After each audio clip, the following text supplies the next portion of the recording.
ცალგვერდები. ქიოები შემზარავ ნიჭიერებას იჩენდნენ ადამიანთა სამყაროს სხვადასხვა ფერებაში. უბედურთა ერთი ჯგუფი ისეთ პლანეტაზე გადაიყვანეს, სადაც გრავიტაცია ჩვეულებრივზე 36-ჯერ ძლიერი იყო და ისინი ამ არასტუმართმოყვარე უცნაურ გარემოში საცხოვრებლად გადააკეთეს.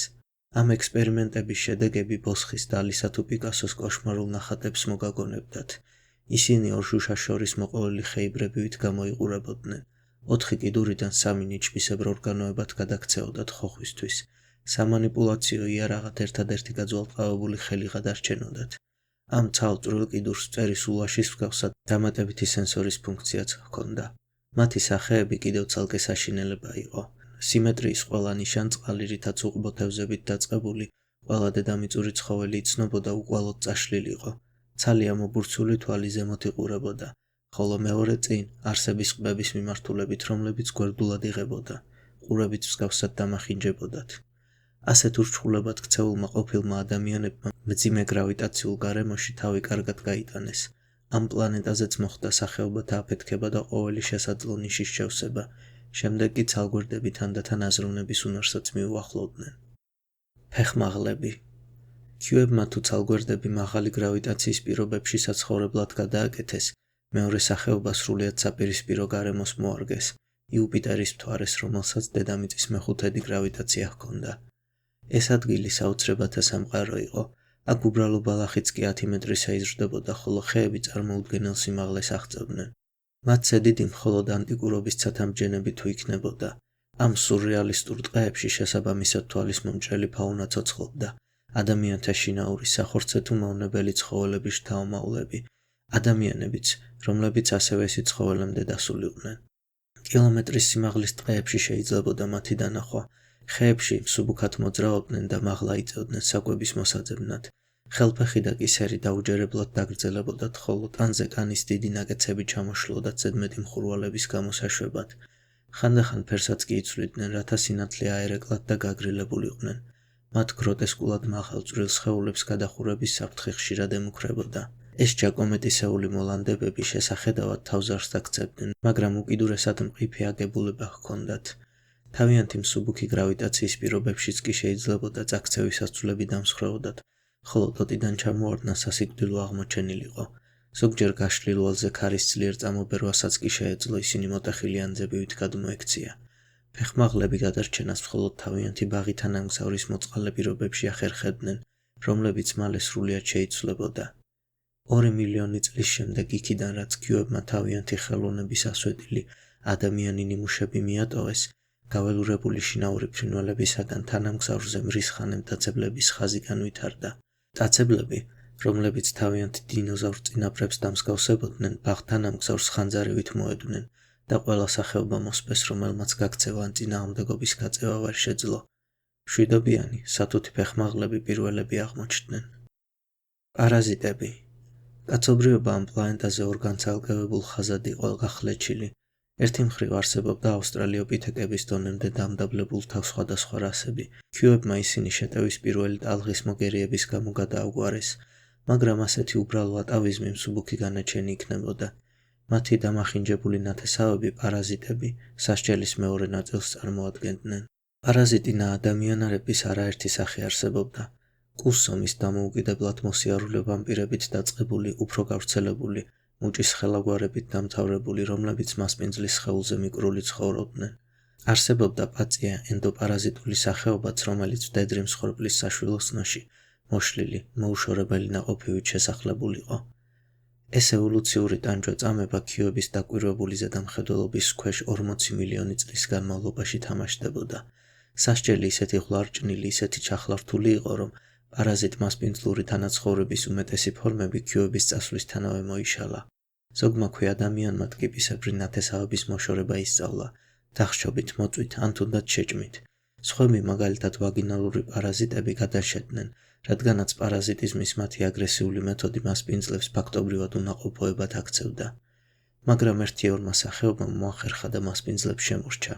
ისინი მუცლის მისაწოვრებით, კუნთოვანი ჩასაჭიდი კიდურებით და სტერილური, ტკივილგამაყუჩებელი ნერწყვით იყვნენ აღჭურვილი.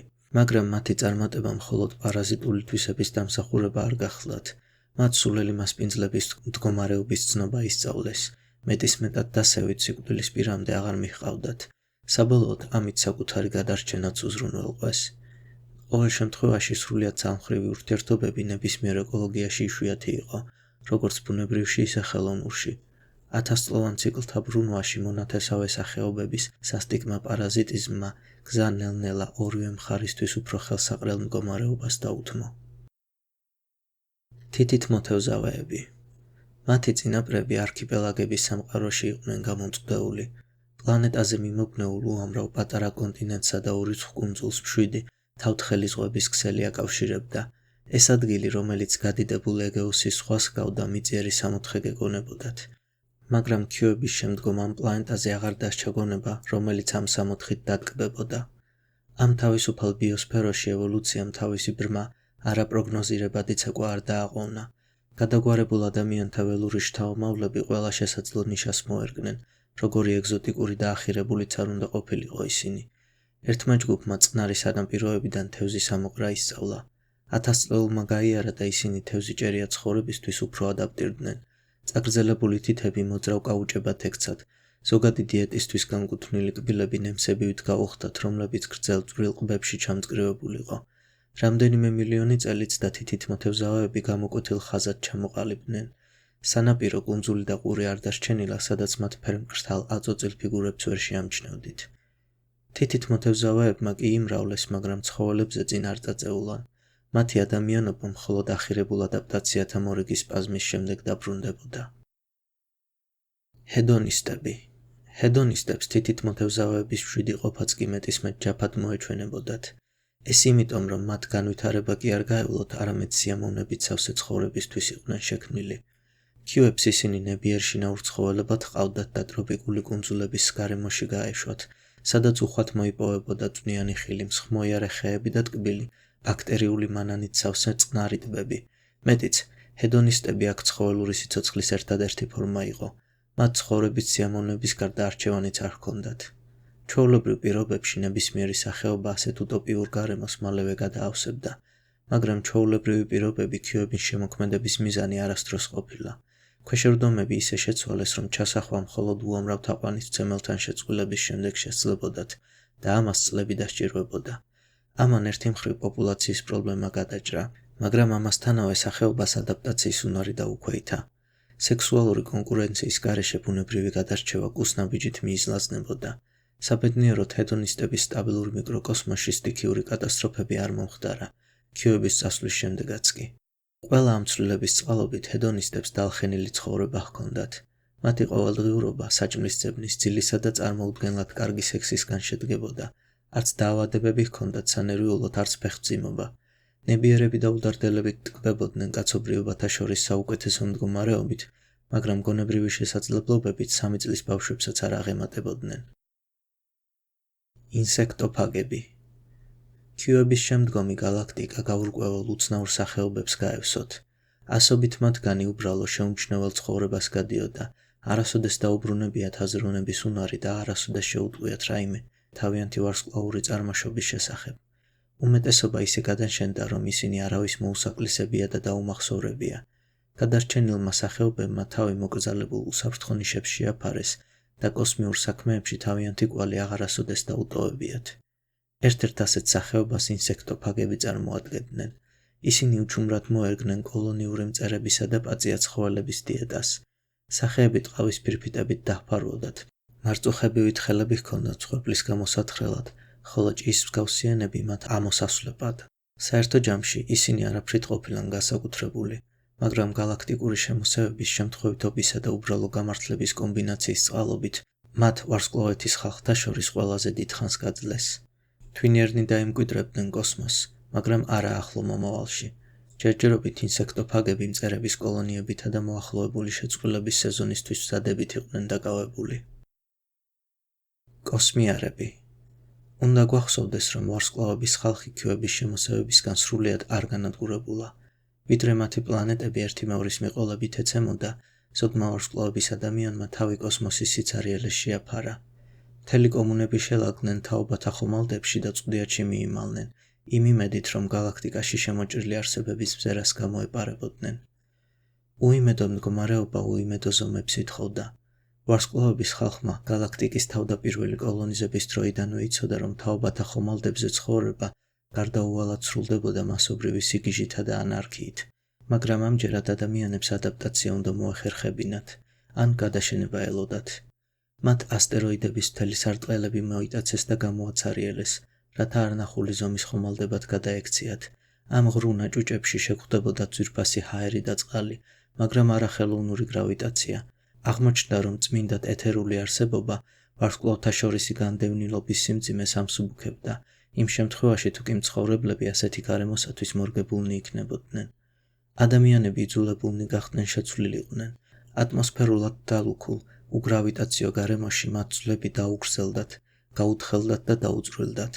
სისხლის მიმოქცევისა და მომნელებელ სისტემებს შიდა წნევა მოემატათ, რათა გულის პრობლემები და მოუნელებლობა აეცილებინათ თავიდან. ამ უკანასკნელ ცვლილებას სასარგებლო გვერდითი ეფექტი აღმოაჩნდა. ადამიანებს უწონადობაში მოძრაობა უკვე მოდიფიცირებული ანუსიდან ჰაერის ნაკადების გამოშვებით შეეძლოთ. ასეთი ექსპერიმენტები უთვალავი იყო და როგორც წესი მარცხისთვის განწირული, მაგრამ მათ მომავლისკენ გაიგვალეს გზა. მთვარეების ზომის ჰაერით სავსე უწონად ნავსაყუდელებში შეკეტილი ვარსკვლავების ხალხის შთამომავლობამ მოახერხა და ქიუების უბედურება აიცილა. ამ დიასპორას დასასრული არ აღმოაჩნდა.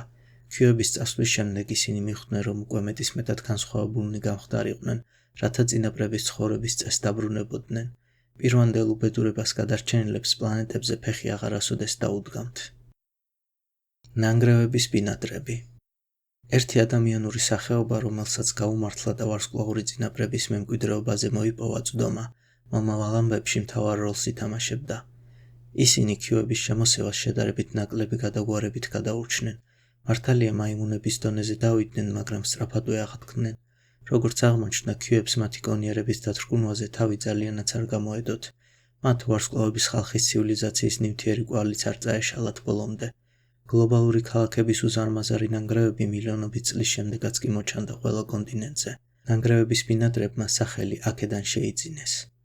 განვითარებული გონებისა და უძველესი ქალაქების სიბრძნეზე შეუზღუდავი წვდომის წყალობით, მათი განვითარების უკიდურესი სისწრაფე ბუნებრივიც იყო.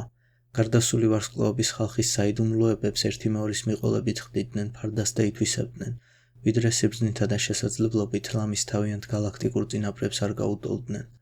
მთელი ეს წინსვლა არაბუნებრივად მოკლე დროში მოხდა. ზოგჯერ ძველ ტექნოლოგიას ბრმად აღადგენდნენ, ისე რომ არც იცოდნენ, რას წარმოადგენდა. აღნიშნვაც არ სჭირდება იმას, რომ განვითარების ასეთი სიჩქარე ნანგრევების ბინადრების საზოგადოებრივ და პოლიტიკურ სტრუქტურებს ძიმედ დააწვებოდა. მათ ზედიზედ 5 მსოფლიო ომი გამოიარეს, რომლებმაც მათი პლანეტა გადაბუგა. აქედან ბოლო 2 ომი თერმობირთვული იყო. ისინი გადარჩნენ, ცეცხლით მონათლომ გაამტკიცათ და გამოაფხიზლათ. ომების შედეგად ისინი პოლიტიკურად გაერთიანდნენ და ტექნოლოგიური შესაძლებლობით ვარსკვლავების ხალხსაც კი გადაუსწრეს. რაღაც მიზეზით საშიში სახის ავტოქტონური სიგიჟეც ჩამოუყალიბდათ. ნანგრევების ბინადრებმა ირწმუნეს, რომ ისინი ვარსკვლავების ხალხის ერთადერთი შთამომავლები და ჭეშმარიტი მემკვიდრეები იყვნენ და ისინი არაფრის წინაშე დაიხევდნენ უკან, რათა გარდასული წარმოსახვითი ოქროს ხანა დაებრუნებინათ.